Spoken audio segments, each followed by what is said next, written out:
Olá, seja muito bem-vindo ao Sistema Performance. Eu sou a Bruna Mann e hoje nós vamos falar de zona de treinamento, isso mesmo.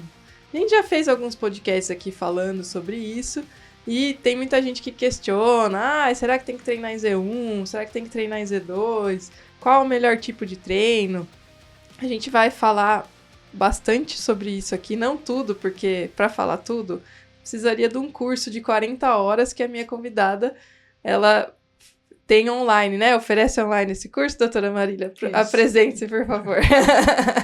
Meu nome é Marília Andrade, eu trabalho com fisiologia do exercício, minha formação toda é nessa área, desde 96. Eu comecei a me formar na área de fisiologia do exercício, com especialização, com doutorado, com pós-doutoramento. Hoje eu dou aula na Escola Paulista de Medicina, nos cursos de graduação e de pós-graduação de Fisiologia do Exercício. Tenho alunos do mestrado, doutorado, pós-doc. Então, lá na universidade, no Centro Olímpico de Treinamento e Pesquisa, tem um laboratório de Fisiologia do Exercício com o objetivo de avaliar os atletas que treinam lá e também de desenvolver pesquisa. Então, minha formação é toda nessa área de fisiologia do exercício. E aí, vamos já começar falando desse curso. 40 horas para entender sobre zona de treinamento. E a gente vamos tentar falar aqui em meia horinha, um pouquinho. Fala um pouquinho desse curso pra gente. A gente tem um curso, eu com o Dr. Paulo Puccinelli, um curso de formação, né? Um curso de análise e interpretação da ergospirometria e utilização prática, onde a gente começa falando da fisiologia, dos sistemas envolvidos no exercício, os ajustes, as coisas que acontecem de ajuste frente a uma situação de estresse, as adaptações decorrentes do exercício. A gente fala da interpretação da ergospirometria, de consumo máximo de oxigênio, de limiares ventilatórios, de limiar de lactato, de economia de corrida. E a gente fala das zonas de treinamento, os efeitos fisiológicos do treinamento de cada zona, o que cada zona melhora mais, como definir as zonas de treinamento. Esse é um curso para profissionais da área da saúde, e a gente também tem um outro curso que eu posso dizer que é uma aula, que são 2 horas, mais para atletas que se interessam pelo tema, que querem entender o que está acontecendo, o que eles estão treinando. A gente sabe que o treino tem muito mais eficácia quando a gente sabe o que a gente está fazendo com o nosso corpo, quando a gente entende por que está treinando daquele jeito. Então, a gente também tem essa outra aula aí para os atletas que se interessam pelo tema, mas que não tem uma formação na área da saúde. Ótimo. Então, se você gostar aqui do podcast, do tema, você pode se aprofundar mais, se você for da área da saúde, nesse curso de 40 horas. E, se você for um atleta e quiser entender melhor, também tem essa aula de 2 horas, porque nesse tempo aqui nós não conseguiremos falar tudo, nós vamos dar uma pincelada no assunto, e a gente até estava conversando aqui, e tem muita coisa para falar, uma coisa vai puxando a outra, mas tentaremos dar uma resumida. Antes de começar, eu quero falar da Cupá, que está com a gente em todas as transmissões, vai estar com a gente no Ironman, na transmissão ao vivo que nós vamos fazer, e tá vestindo todo mundo do Sistema, então super recomendo as roupas da Cupá. E também a Kingston, que armazena todos os dados, tudo que a gente faz aqui de conteúdo, tudo que a gente produz, e tem que ter um armazenamento de qualidade. Então a Kingston faz todo esse armazenamento pra gente, e também tem cupom que vai aparecer aqui em algum momento desse podcast, fique ligado. Bom, vamos começar então. Vamos começar falando, né, o que são as zonas de treinamento. A gente ouve muito hoje falar Z1, Z2, Z3, Z4, enfim. Explica um pouquinho pra gente, assim, um overview, o que é isso? As zonas de treinamento, na verdade, elas são divididas por predomínio de metabolismo que você usa para formar energia no seu corpo para você usar para contração muscular, para manter a atividade. Então, a gente sabe que quando você está correndo, por exemplo, você tem um pouco de energia que no músculo fica armazenada na forma de ATP, é uma molécula que vai liberar energia. Então, a gente tem um pouco de ATP no nosso músculo. mas é muito pouquinho, ele acaba com 4, 5 contrações musculares. Então, constantemente você precisa formar mais ATP no seu músculo.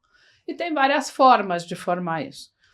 Quando você está fazendo exercício numa intensidade moderada, a forma predominante é usar o oxigênio para formar esse ATP. Então, é um exercício mais aeróbio. Isso é uma zona, uma intensidade de treino, é uma zona de treinamento. Se o exercício é um pouco mais intenso do que isso, já é um exercício intenso, já não é moderado, você já tem uma suplementação maior de uma outra forma de ressintetizar ATP, que é sem o uso de oxigênio, que é com uma formação de lactato. Mas esse lactato ele ainda fica constante no seu sangue, ele ainda não explode, ele ainda fica constante. Esse é um exercício intenso. Se para você o exercício se aumenta ainda mais a intensidade, entra numa intensidade severa, você não consegue mais manter esse lactato constante no seu sangue, ele vai subir muito. Então, você tem 3 zonas de intensidade de treino. Uma primeira zona, que a gente chama de moderado, onde você faz predominantemente com metabolismo aeróbio, usando oxigênio.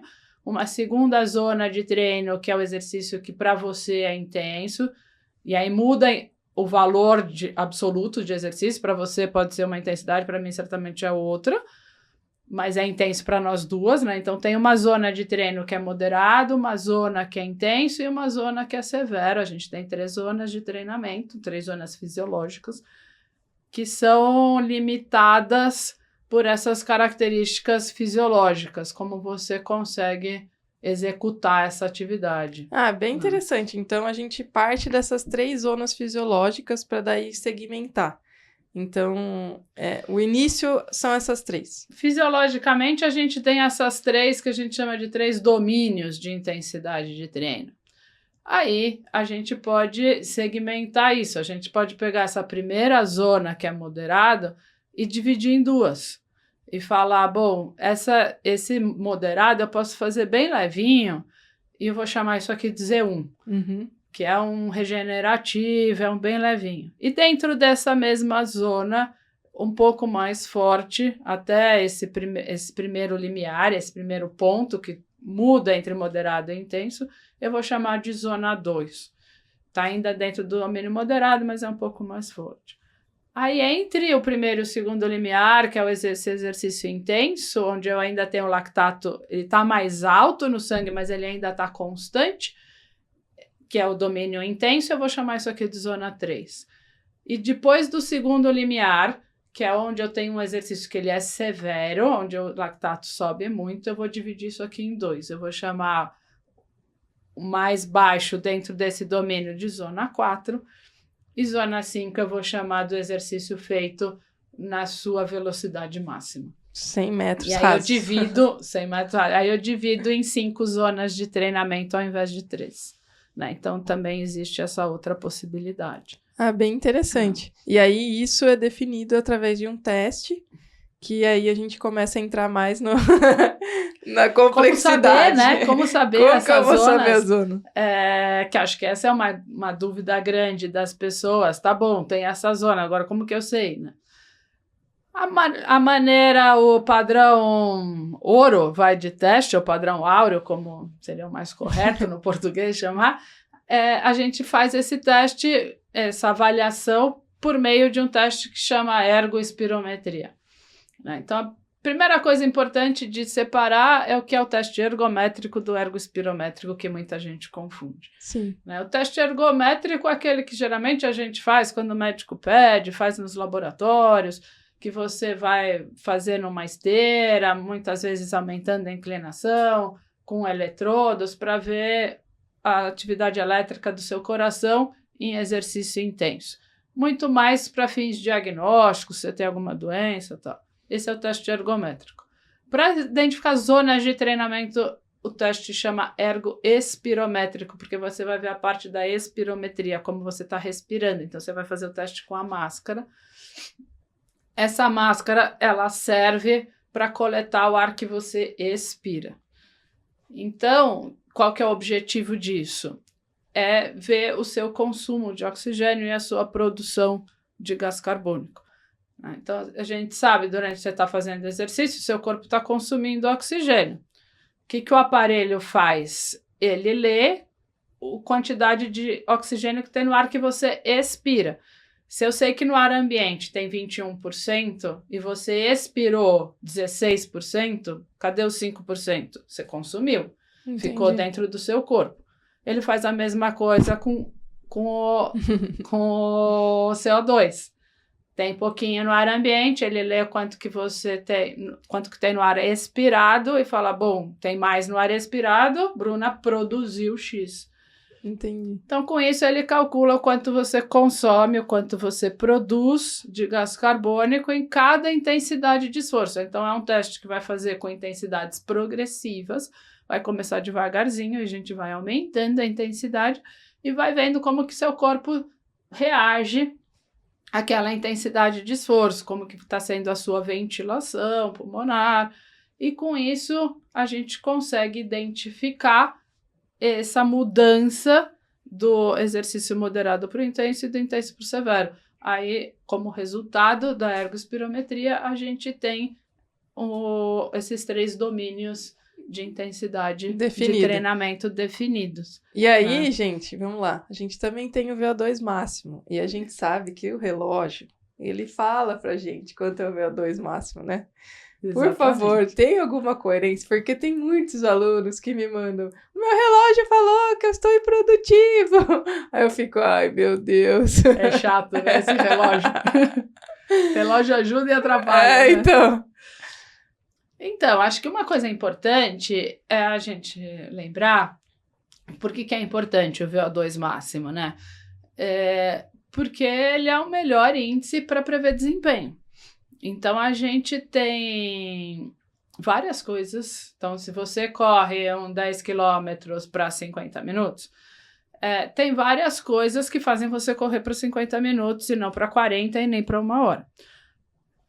Esse seu desempenho, ele depende da sua máxima capacidade de consumir oxigênio. Quanto mais você consegue consumir oxigênio, significa que você está consumindo mais, você produz mais energia, seu músculo contrai mais forte, você corre mais rápido. Então, quanto maior a sua capacidade de consumir oxigênio, mais rápido você vai correr. VO2 máximo é uma coisa que tem uma relação muito grande. Tem várias tabelas, por exemplo, que mostram relação entre, eu tenho um VO2 máximo de 50. Eu espero que uma pessoa com VO2 máximo de 50 numa prova de 10 km vá fazer algo por volta de 52 minutos, 53, mais ou menos. A gente consegue prever desempenho com valor de VO2 máximo. É uma coisa bastante importante, além da saúde, da relação com doenças que também tem. Agora, a prova de 10 quilômetros, a gente não corre na intensidade do VO2 máximo, porque esse é o seu máximo. Uhum. Então, você estava lá na esteira, eu coloquei para você correr a 8 por hora, 9 por hora, você foi correndo 10 por hora, 11, 12... Quando chegou a 18, você falou, não aguento mais correr para essa esteira. Eu parei. Quanto você estava consumindo de oxigênio naquela hora? 60 ml por quilo por minuto. Esse é seu máximo. Você não vai fazer a prova em 60, consumindo 60, que é esse seu VO2 máximo a 18 por hora. Você não aguenta. Você aguenta 2 minutos, 3, eventualmente. Você corre numa porcentagem disso.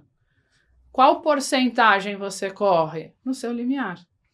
Então, o desempenho na prova, ele depende do seu VO2 máximo e depende qual que é a porcentagem desse máximo que você consegue sustentar, que em outras palavras é o limiar. Né? Essas duas coisas são bastante importantes, porque é possível, por exemplo, ter uma situação que vamos correr nós duas. A gente tem o mesmo VO2 máximo. Fiquei feliz. A gente tem o mesmo VO2 máximo de 60. Mas você consegue sustentar 90% disso porque você está mais treinada, seu limiar é mais alto. Uhum. Eu consigo sustentar 70% disso. Então, com o mesmo VO2 máximo, o meu desempenho é pior. Então, as duas coisas são importantes. Tem que olhar o VO2 tudo. máximo e o limiar. E além disso, tem uma terceira coisa que também é bastante importante, que é a economia de corrida. que é o quanto de oxigênio você gasta para fazer uma atividade. Vamos supor, uma pessoa que tem uma mecânica melhor, que corre direitinho, que não balança muito o braço para correr, nem a perna para o lado, nem joga o quadril para um lado para o outro, não desloca muito verticalmente, não fica pulando muito, corre gastando menos para fazer a mesma coisa. É possível que tenha uma pessoa que corre, duas pessoas, vamos no nosso exemplo, tem 60 e você 60. É possível que você consiga correr a 18 km por hora, consumindo 60, e eu consuma 60, tenho o mesmo VO2 máximo, eu consigo consumir 60, mas eu corro a 17, porque eu sou mais gastona, eu não sou tão econômica, não estou tão bem treinada. Então, essas 3 coisas determinam o desempenho: VO2 máximo, limiar e economia de corrida. A gente consegue explicar cerca de 80% do desempenho na prova com essas 3 variáveis. Que interessante. E a economia a gente só está falando não necessariamente de corrida, pode ser que no ciclismo, coisa, da natação, como você pedala. A gente falou da braçada, força aplicada. Economia talvez melhor seria falar de economia de movimento. Economia de movimento. E não de corrida, né? Bem interessante. Na natação a gente vê muito isso, né? Quem patina muito, faz um monte de movimento, faz força pra caramba, joga um monte de água pra fora e não desloca pra frente. Não, a natação é o mais fácil, acho que de explicar. Técnico, né? E aí que os nadadores dão uma abraçada e vai embora, né? Não faz força nenhuma. Você fala, ai meu Deus. Bem interessante. E aí entra então o que a gente, né, pensando nesses 3 fatores, a zona de treinamento, que aí a gente entra num oceano, né? Tem muita coisa, a gente falou no começo do curso, né? São 40 horas de curso para entender. Mas assim, superficialmente, vamos lá, fala-se muito da zona 1, né? E aí, lógico, tem que fazer o teste para entender qual é a sua zona 1, mas qual a importância, já adiantando assim, né, de treinar as zonas, todas as zonas? Então, tem várias metodologias de treinamento, né? Eu já dei vários tapas. Não tem importância. Tem várias metodologias de treino, onde tem grandes volumes em intensidade baixa e pouco em intensidade alta. Tem outro volume que tem pouco intensidade baixa, pouco intensidade alta e tem muita intensidade moderada, assim. Então, tem vários programas de treinamento. Aparentemente, mais interessante é quando você tem bastante volume e intensidade baixa, tem algum volume e intensidade muito alta e não tem tanto volume no meio do caminho. O meio do caminho aí é Z3. Z3. Tá. Por que isso? Porque cada coisa que a gente falou dessa, VO2 máximo, limiar e economia, que são 3 coisas que explicam grande parte do desempenho, elas melhoram com treinamento. As 3 melhoram. Qualquer treino que você faça, as 3 melhoram. Mas, dependendo do tipo de treino, melhora mais uma coisa do que a outra. Interessante. Porque elas são dependentes de coisas diferentes. O VO2 máximo, ele é muito dependente do seu coração. Então, quanto melhor o seu tamanho de coração, mais sangue cabe lá dentro. Então, você está correndo. Quando você tem um volume de sangue maior, então, que é uma coisa que é decorrente do treino. Quando você treina, melhora o volume do plasma, melhora o volume do sangue. Aí, retorna mais para o coração. O coração, quando ele bate, quando ele relaxa, como retorna mais, ele enche mais. E a hora que ele bate, ele manda mais sangue para frente. Vai mais sangue para o seu músculo vai consumir mais. Então, como resposta do treinamento, o VO2 máximo, ele melhora principalmente por uma adaptação do coração. O coração fica mais forte e fica maior. Com volume, um buraco do coração maior, o volume da câmara cardíaca maior. Então, vai caber mais lá, vai mandar mais para frente, melhora o seu débito, né? A quantidade de litros que você manda para frente por minuto. Para melhorar o coração, precisa, para a maior parte das pessoas... É lógico que quando você está iniciando, qualquer coisa que você faça, melhora o seu coração. Sim. Mas, depois que você já está mais treinadinho, esse coração ele vai precisar de estímulos mais intensos para ele melhorar. Então, os treinos de alta intensidade, eles vão melhorar mais o coração. Consequentemente, mais o VO2 máximo. Entendi. Lembrando que isso tem o teto genético. A gente consegue, com o treinamento, melhorar uns 20% do VO2 máximo, aproximadamente. 30%, vai, sendo otimista. Então, se você pegar uma pessoa que tem um VO2 máximo de 30, não vai chegar a 80. Você vai treinar, o sonho dela é fazer uma maratona, vai fazer a maratona completa, mas não vai completar para 3 horas, porque não vai chegar muito alto, porque o pai e a mãe não estão ajudando. A genética não é boa. E a idade influencia no VO2 máximo também? Influencia, piora com a idade. Piora com a idade. Porque o coração piora com a idade, ele envelhece, ele piora. Então, a idade, conforme você vai envelhecendo, seu VO2 máximo vai piorando. Então, por exemplo, um atleta mais, né, com uma idade mais avançada, se ele mantiver o VO2, já é excelente. Já é um ganho. Ele já não piorar, já é um resultado do treinamento, porque vai piorar, né? Vai piorar com o envelhecimento. Outra diferença é o sexo. As mulheres são menores, têm coração menor, têm VO2 máximo menor. Né? Então, isso explica em grande parte a diferença de resultado na prova de homem e mulher. Tá. A VO2 máximo da mulher é menor porque tem coração menor. Entre outras coisas, né? Mas isso é uma diferença importante. Então, os treinos de alta intensidade melhoram bastante o VO2 máximo. Agora, outra coisa que a gente falou que influencia o desempenho é o limiar, que é a porcentagem do máximo que eu consigo sustentar. Sim. Isso depende da condição periférica, da condição muscular. Não depende tanto do coração, depende mais da condição periférica.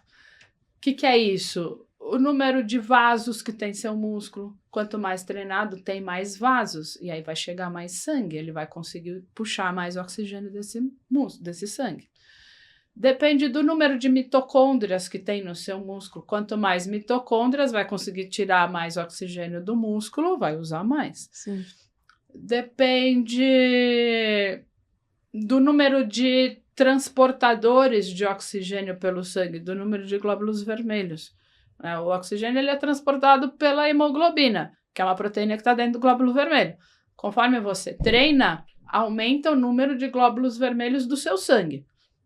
Então, melhora a sua capacidade de transportar o oxigênio e ofertar para o músculo. Essa adaptação periférica do músculo, vasos, mitocôndria, isso melhora mais com o treino menos intenso, com o treino mais leve. Imagina. Então, dependendo do tipo do treino, melhora mais uma coisa, melhora mais outra.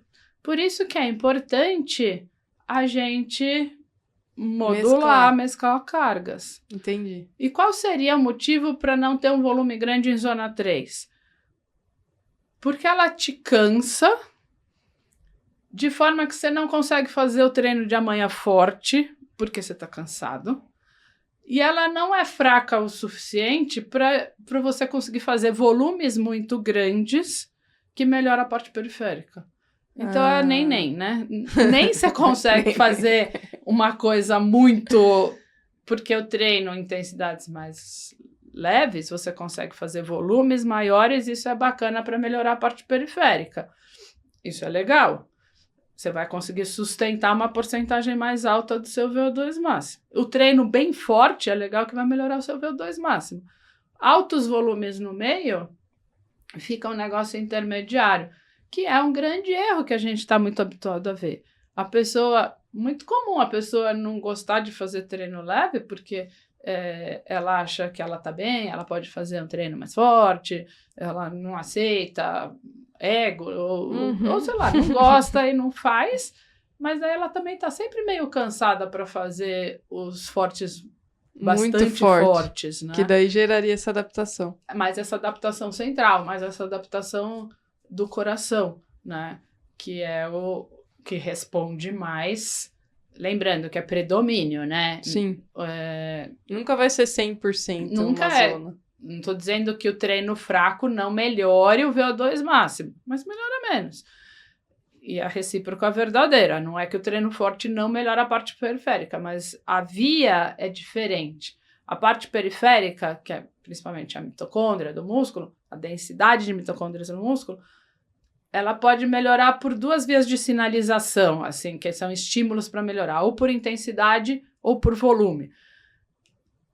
Fadiga menos rápido o estímulo por volume. Então, por isso que acaba respondendo mais essa via por volume, né? Então, as zonas de treino é muito importante a gente classificar as nossas zonas de treino, conhecer as nossas zonas de treino e respeitá-las, porque você, certamente, o treinador, quando ele fala, não, eu treino nessa zona, ele está pensando isso. Eu quero que a Bruna melhore mais a parte periférica, então eu vou dar um volume grande nisso. Ou então, por exemplo, a Bruna já treina sustentando 90% do VO2 máximo. O limiar dela tá bom, porque tá muito perto do máximo. Não adianta mais melhorar a parte periférica, ela precisa jogar o máximo mais para frente. Então, vamos fazer estímulo forte. Precisa fazer estímulo forte. Agora, você tá com uma pessoa que está começando, o VO2 máximo dela é em 15 por hora, e o limiar dela é em 10, treina limiar, porque tá longe do máximo. Não adianta melhorar o máximo e não melhorar o limiar, porque ela não consegue sustentar.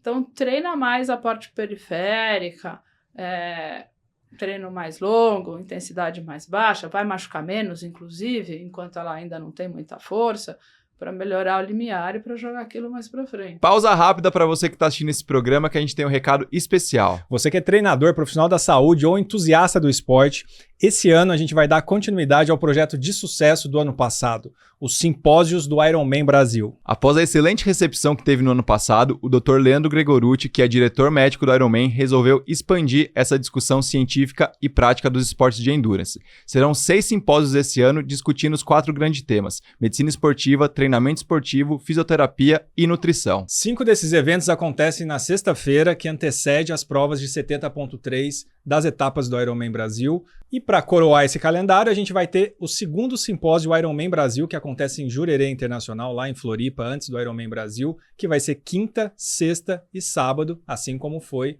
no ano passado. Então, se você é médico, treinador, coach de assessoria esportiva, fisioterapeuta, nutricionista, você é muito bem-vindo para assistir esse simpósio. Se você é estudante ou profissional de outra área, também. E em todos esses eventos terão inscrições presenciais, que tem vagas limitadas. O ano passado acabou super rápido, então quem quer presencialmente no evento garante lá já a sua inscrição. Vão ter vagas online também, com valor reduzido. Além disso, todos os inscritos para o simpósio presencial ou online também terão a oportunidade de ser voluntários na tenda médica em todas as etapas do Ironman Brasil. Para mais informações e garantir sua inscrição, acesse o site www.simposioironmanbrasil.com.br ou o Instagram @simpósioironmanbrasil. E tem o cupom de desconto do Estema que te dá 10% de desconto na inscrição. Cupom ESTEMA10. Nos vemos em 2025, esse ano, nos simpósios do Ironman Brasil. E a gente entra numa coisa que a gente sempre bate aqui, individualidade, não tem como Aí não fugir. tem como, as características de cada um. Cada um né? vai ter uma característica, cada um tem um histórico de treino, pessoas que já treinaram, pararam um pouco, estão voltando, treinam há muito tempo.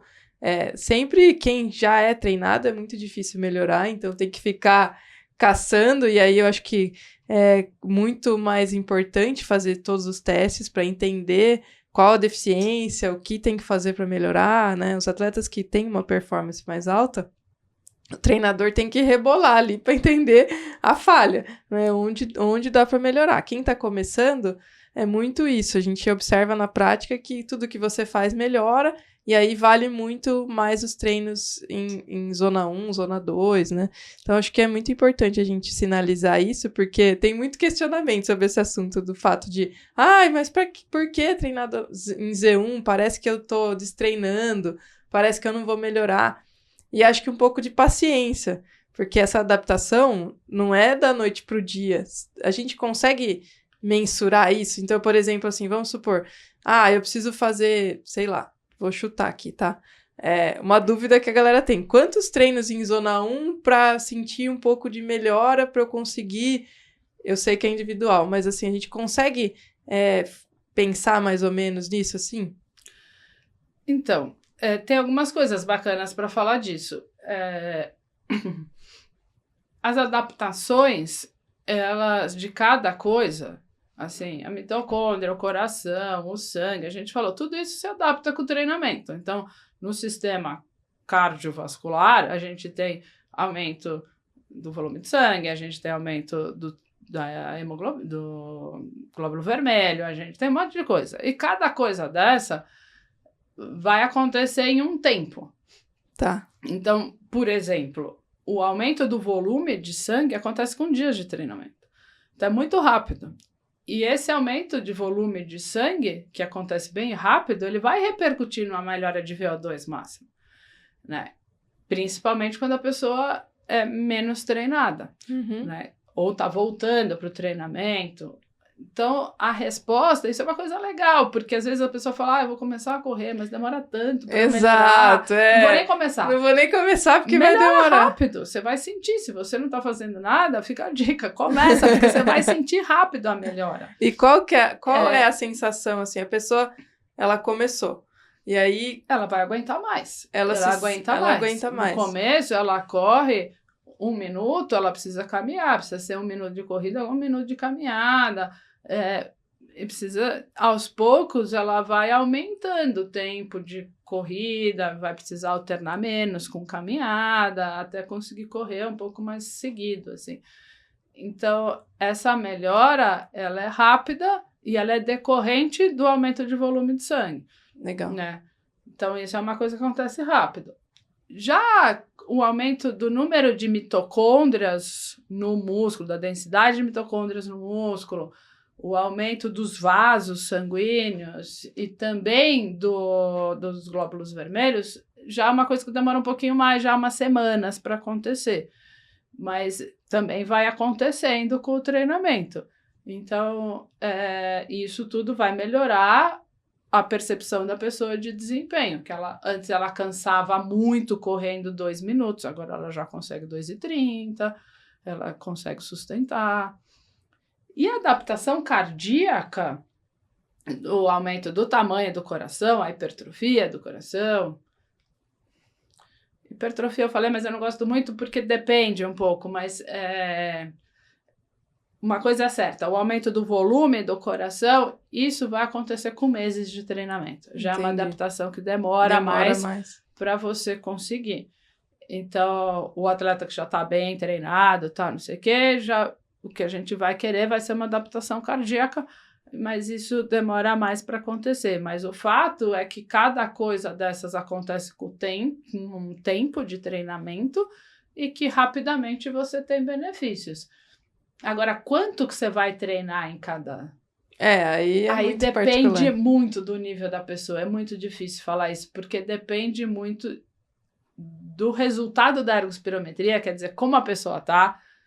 Ela tá, uma pessoa destreinada, faz o primeiro limiar mais ou menos em 65% do máximo, e o segundo limiar em 75% do máximo. Agora, atletas Kipchoge, atletas muito bons, fazem o segundo limiar, às vezes, em 95% do máximo. Nossa. Então, depende muito. O cara consegue sustentar 2 horas. Às vezes a gente vê isso, né? Eu gosto de ver São Silvestre, e aí a gente vai vendo a velocidade que o cara tá correndo. Aí você fala, o cara tá sustentando 21 km por hora, qual que é o máximo dele? Às vezes é 22. Sim. Mas ele sustenta quase que o máximo dele.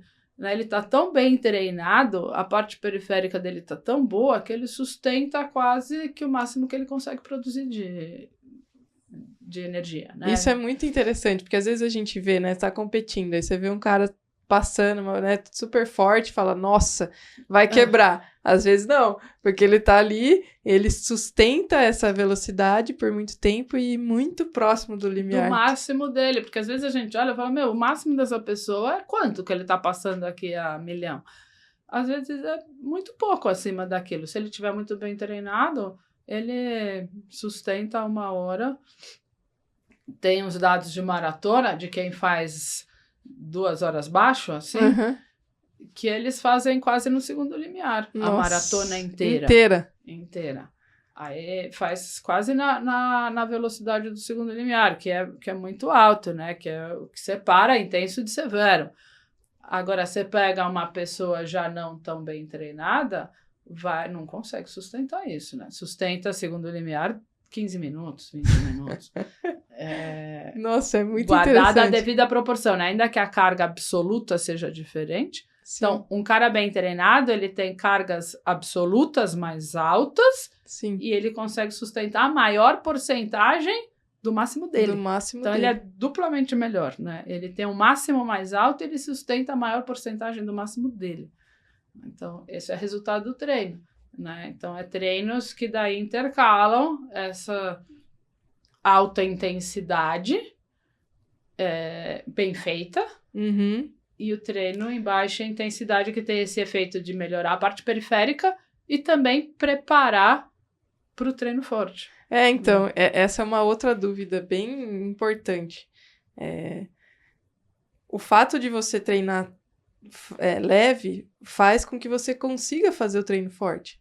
Porque acho que a maior dúvida é essa. Às vezes as pessoas não conseguem chegar ou fazer um treino forte bem feito, porque tá sempre cansado. No triatlon quebra-cabeça, né, das 3 modalidades, que, enfim, a gente entra daí de 40 horas, mas para muitas horas, para entender o efeito de cada treino, de cada modalidade, para cada pessoa. Quem tem mais facilidade na natação vai pesar menos, enfim, acho que entra muita coisa.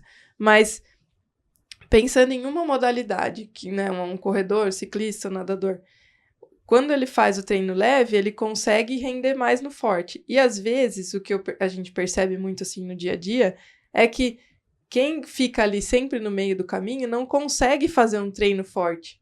Não consegue chegar ali porque está sempre cansado. Isso pode acontecer?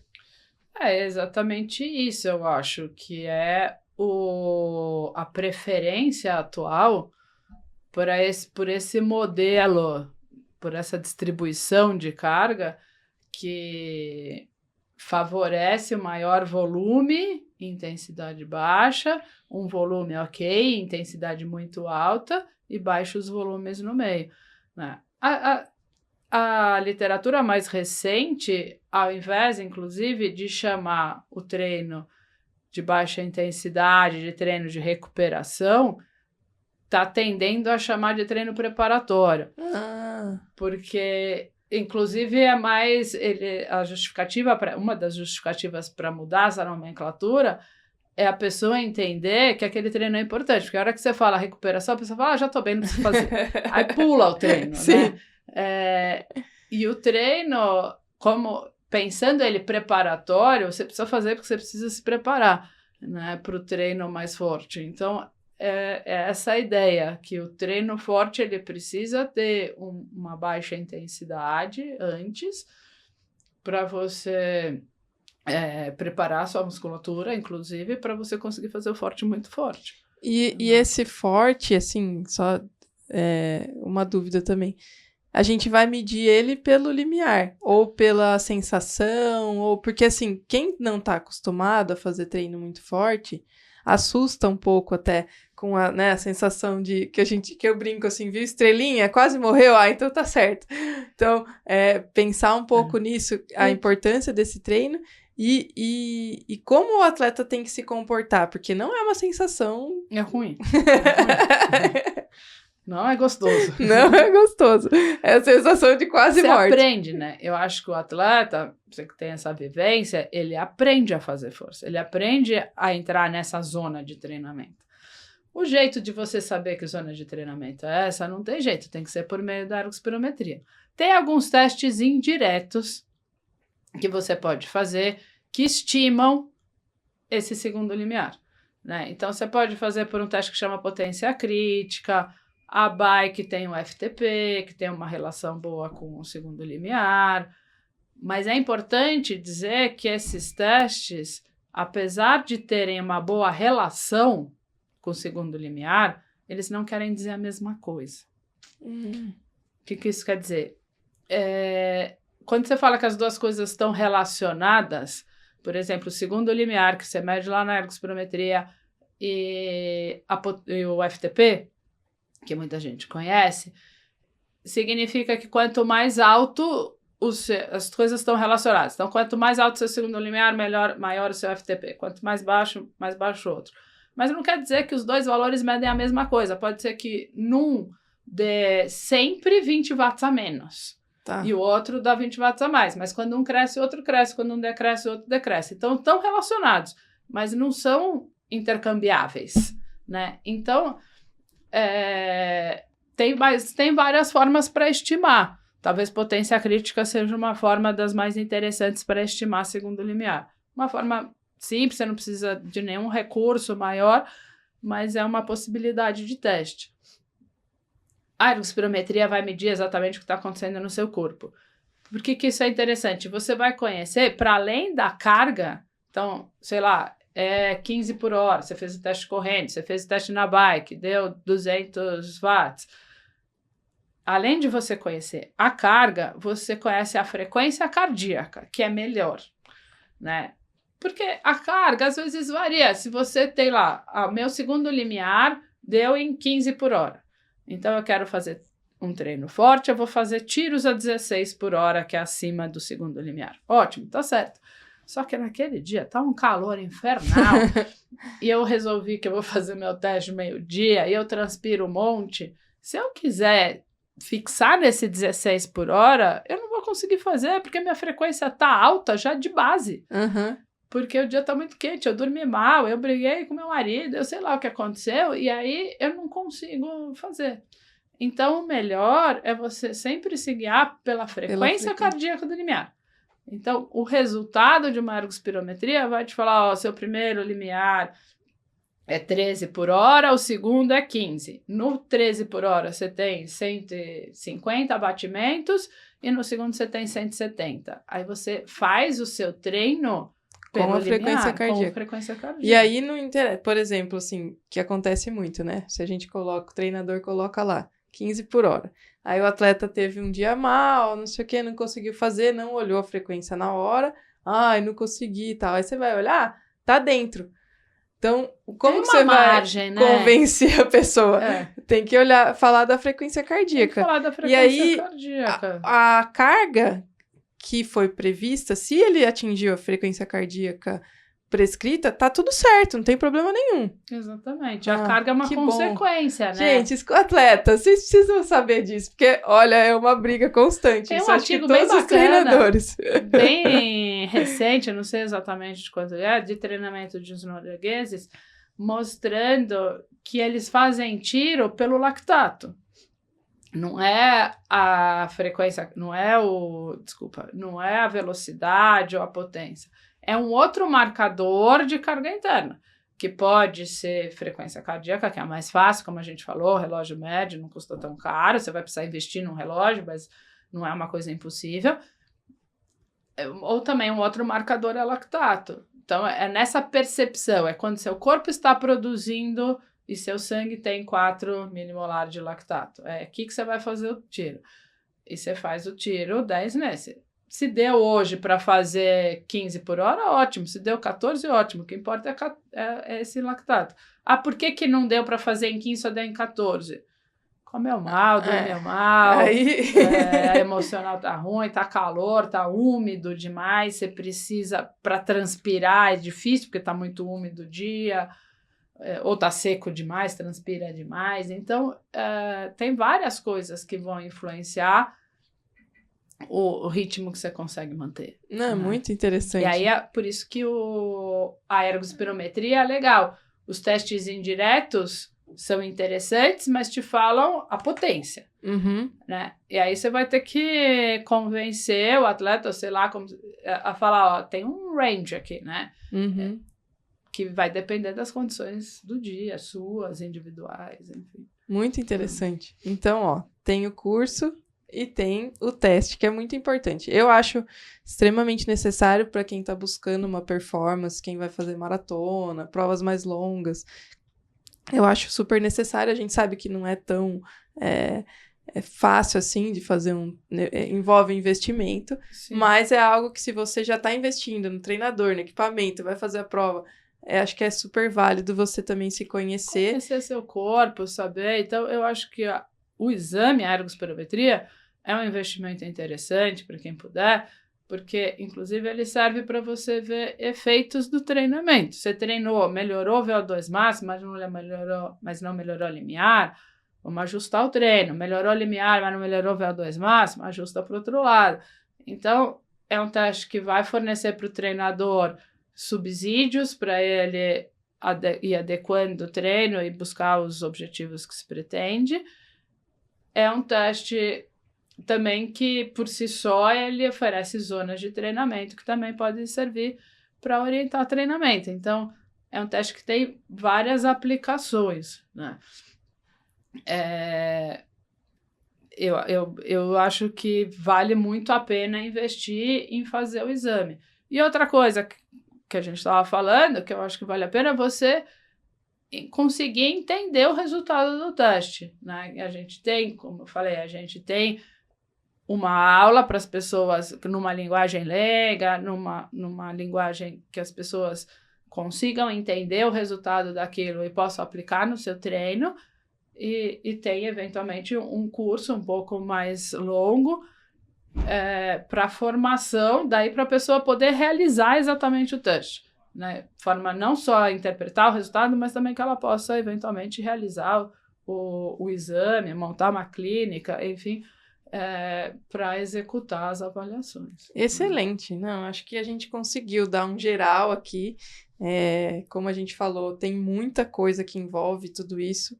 Foi uma forma bem resumida, mas para você entender o que são esses limiares, tem muita dúvida sobre isso, então, para também, né, conseguir esclarecer alguns pontos, falar da importância do teste, e se você tiver qualquer dúvida, quiser comentar aqui embaixo, mandar mensagem para a doutora Marília, fique à vontade, ela vai falar o Instagram dela aqui. Mas é muito importante passar essa visão geral das zonas para a gente também entender o que as pessoas falam, né? Entender, muita gente fala dos treinos, zona 1, zona 2, zona 5, então acho que é legal ter esse parâmetro geral, muito importante para a gente. Foi muito válido, eu agradeço muito. Vou falar só dos patrocinadores e a gente já finaliza. Então vamos lá. A gente tem a 4, patrocinadora aqui do podcast, que tem desconto em seguro de viagem e seguro de bike. Então, muita gente aqui que assiste a gente é atleta, vai viajar para competir, então precisa fazer um seguro viagem de qualidade e tem um desconto bem especial aqui do Extema de 20%. Então, em algum momento esse QR Code vai aparecer e você vai ter acesso a esse desconto. A Cashme é uma fintech do grupo Cirela que oferece crédito com garantia de imóvel para impulsionar seus sonhos. Conheça mais sobre os produtos da Cashme nesse QR Code aqui na tela. Temos também a Centauro, que tem 15% de desconto em qualquer compra no site, é só você usar o nosso cupom. E a Z2, que está com a gente também, e tem o cupom da Z2 de 15% para você comprar todos os suplementos que você precisa para treinar e competir. Então, a gente falou hoje dos testes e tudo, das zonas, como definir, acho que foi bem interessante. A doutora Marília tem um conhecimento muito vasto sobre esse assunto, então ela tem um Instagram muito legal, que depois que a gente gravou a primeira vez, eu comecei a acompanhar também. Ela é triatleta, então ela está envolvida. Então, tudo que vocês tiverem de dúvida, quiserem perguntar, fica à vontade, ela é super acessível. E é muito bom ter profissionais com esse gabarito aqui com a gente. Eu agradeço muito a sua presença e suas considerações finais, por favor. Eu que agradeço. Eu acho que o objetivo da gente que está dentro do ambiente universitário é levar para fora da universidade, para fora dos muros da universidade, o conhecimento científico.